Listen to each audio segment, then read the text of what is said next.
Hey, what's up, Brotherhood channel? Happy Wednesday.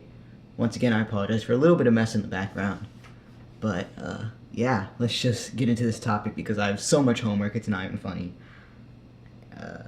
But yes, this week's topic was thoughts about detransitioning. And first and foremost, where's my cell phone? Oh, of course. This can never go smooth. Alright, yes, so this week's topic was thoughts about detransitioning. And honestly, it may have been specified in the group chat earlier when we were all talking about topics, but I'm not sure if we are talking about thoughts about detransitioning as in our thoughts about the whole concept of detransitioning and people who detransition, or more like have we ever had thoughts of detransitioning. But quite honestly, I could speak a little bit about both, so I think that's what I'm going to try to do, while also trying to not make this video ridiculously long. So, yeah. Just jumping right in with thoughts about detransitioning as in the concept of detransitioning, people who detransition. My thoughts aren't that controversial. They're not crazy or anything. So sorry if that disappoints you. If you're looking for some hardcore detransitioners or like whatever, that's not really me. My thought process about it has always been kind of like, as long as if someone's doing something, if they're not affecting me, then let them do it. And with detransitioning, I do definitely see how it can affect the trans community. So I'm not saying it doesn't affect the trans community, but I'm saying like people who are going through things in their own life, doing their own thing, that doesn't really affect me personally. It may affect me in the detransitioning may affect me as in a way people see people who detransition and then they go with the whole trans thing being like not real because they use these people who detransition as evidence that it's not real. But all that, I don't really put that on the people who detransition. I put that on the people who, like, society, again, just putting these expectations and stuff and using these people's experience to discredit something they already don't agree with. So but detransitioning as like a thing, I think a lot of times in life, I can't speak for people, so I'm not going to say I know how they feel or like try to say I know how they feel. But I feel like a lot of times in life, people go through different things. I think a lot of things are fluid, and I'm not necessarily saying gender is fluid. I'm not saying it's not. I don't know. I can only speak from my personal experience, and I know people do experience gender in a fluid way, so I'm not going to say it's not fluid. For me, it's not really fluid, but I think people experience different things in their life. They go through things, they go through experiences. They have, I think even things like, so many things in our world are like socially constructed, and social constructs have become such a huge part of our everyday life that they actually affect people in a lot of ways. I had a guest speaker in one of my classes one time who I really liked how they said, they kind of explained this thing, like they were talking about gender and how gender is a social construct. And then they said, but like red lights are also a social construct, and yet if someone doesn't stop at a red light, they could die basically. Like these things we've made in society, they have real life consequences on people. And since gender, sexuality, and these categories, even things like race, these are all like socially constructed categories we've put people in. So people are going to go through things in their lives. They're going to experience things. They're going to have biological factors, social factors, nature versus nurture.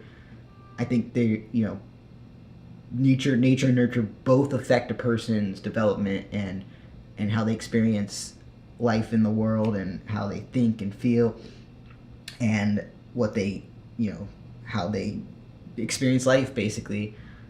And I think sometimes people find themselves in a position where transitioning seemed like the right thing to do at that point in their life, and later they may find out that's not the right thing. And I don't think that means that they're not trans necessarily. It doesn't mean that they were ever trans necessarily, but that's just their personal experience. That's how it went, and them detransitioning doesn't affect my life personally as long as they're doing what makes them happy. If transitioning made them happy at the time and then detransitioning makes them happy, then that's what I want for them. And that's just my opinion. I know a lot of people have strong feelings about detransitioning and stuff, but that's how I feel about it. And I've always just been one to say, people are gonna go through things in their life, they're gonna experience things, and whatever course their life takes, as long as it's not actively them hurting someone, like intentionally hurting someone, knowingly hurting someone,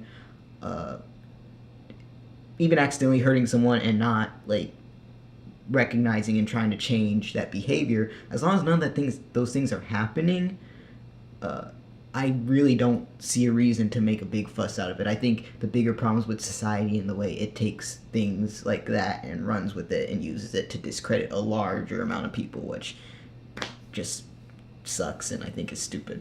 But anyways, those are some of my thoughts about detransitioning, like as the concept, as people who detransition.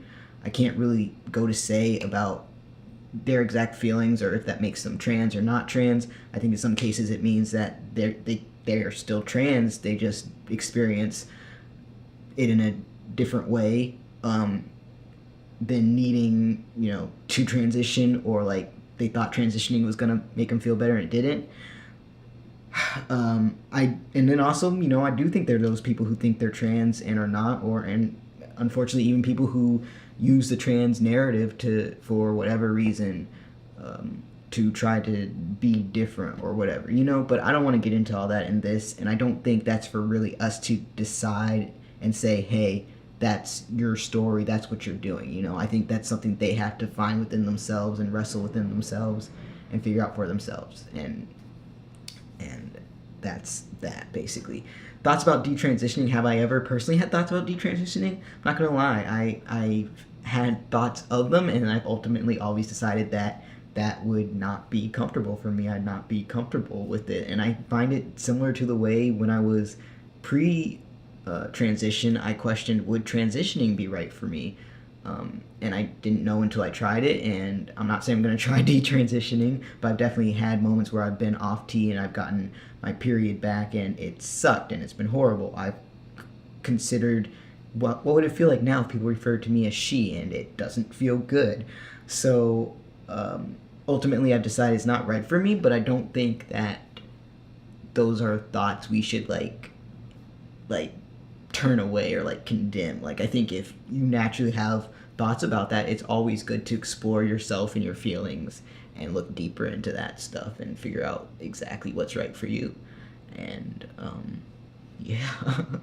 Yeah, I mean, I've talked a little bit. I made a video on my personal YouTube channel about chest sensation during like sexual things, and how that's changed for me and affected me. And I've definitely thought about like top surgery and my body, and like, was that the right choice for me? And I felt different about it, and ultimately I've looked at all the ways that my life has become better from top surgery, and like I've stepped out of my shell and been able to go out more and do more things and be more comfortable in my body, and I've decided that I'm happy with that.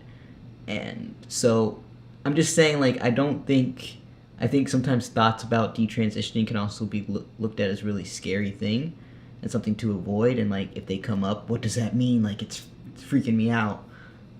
But I think that it's all natural and fine. And ultimately, no matter what happens, no matter what ends up happening, I don't think detransitioning is like a huge thing. I don't know. I've never looked at the stats. A lot of the transgender people I know around me and I've talked to and stuff, years on testosterone, years after top surgery, none of them really have detransitioned or expressed thoughts of detransitioning to me. So I don't think it's something to be scared of necessarily. Like, if you are thinking of starting transitioning, or you're in the beginning of phases of starting transition, I don't think it's something to be like, oh my gosh, what if I regret these feelings someday? But I think it's worth, considering that those feelings could change someday and stuff. Like I said, I don't want to make this a super, super long video, so I'm going to kind of end that here with that. But please feel free to hit me up on any social media or even in the comment section here if you have any questions or thoughts about this topic, or if you would like me to clarify anything, or if you have any thoughts or questions about anything I said about this topic, or if you would like me to clarify anything or speak more about anything, please let me know. So, yes. Thank you guys, though. I'm going to go jump on some homework. I hope you all are having a great day, night, week, whatever. As always, stay strong, stay safe, stay you. I love you all, and peace.